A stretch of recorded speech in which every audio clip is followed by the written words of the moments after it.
প্রিয় দর্শক, আসসালামু আলাইকুম। আশা করি আপনারা ভালো আছেন। অন্যান্য ভাইদেরকে আসসালামু আলাইকুম। আমার একটা কষ্টের জীবন। আমি একটা ভাড়া গাড়ি চালাই। ভাড়া গাড়ি নিয়ে ঢাকা শহরে একটা রুম ভাড়া নিয়ে থাকি। আপনারা যদি আমার পাশে থাকেন, একটু তাকান আমার দিলে এই গরিব ভাইটার জন্য। আমি দুটো ডাইল ভাত খেতে পারবো ভাই। আমার অনেক কষ্টের জীবন। আমার দেশের বাড়িতে একটা ভিটা আছে, একটা ঘর নেই। তাই আমি ভাড়া থাকি ঢাকা শহর, গ্রাম থেকে আসা। গ্রামে যাইতে পারি না ভাই, টাকার অভাবে। মনে করলাম ঢাকার শহরে আসা কিছু করতে পারবো। ভাই আমার কিছুই করতে পারি না। যদি গরিব ভাই হিসেবে এই গরিব মানুষটারে একটু দেখেন, আপনারা একটু পাশে থাকেন, বলে ভাই আপনাদের উচিত দুটো ডাইল ভাত খেতে পারবো।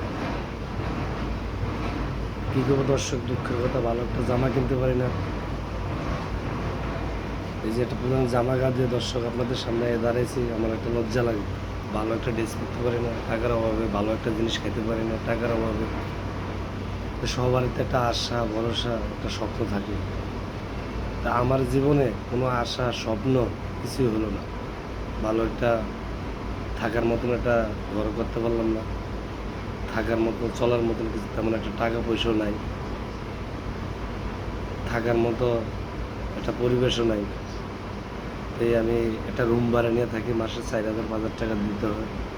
ভাড়া গাড়ি চালিয়ে 700 টাকা দিতে হয়। এইভাবে আমার দিন যাপন যাইতে আছে ভাই, আমি দিনের না দিন খাই।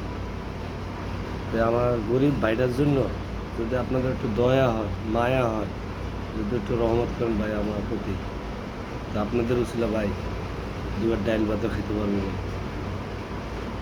ইনশাল্লাহ ভাই, আমার কথাগুলো যদি ভালো লাগে, ভিডিওটা ভাই একটু বেশি বেশি করে শেয়ার করবেন। ভালো থাকবেন। আসসালামু আলাইকুম। আমিও প্রত্যেকের জন্য দোয়া করি আপনাদের শরীর স্বাস্থ্য যেন আল্লাহ পাক ভালো রাখে।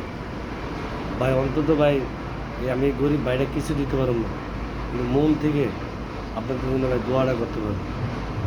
ইনশাল্লাহ ভালো থাকবেন, পাশে থাকবেন।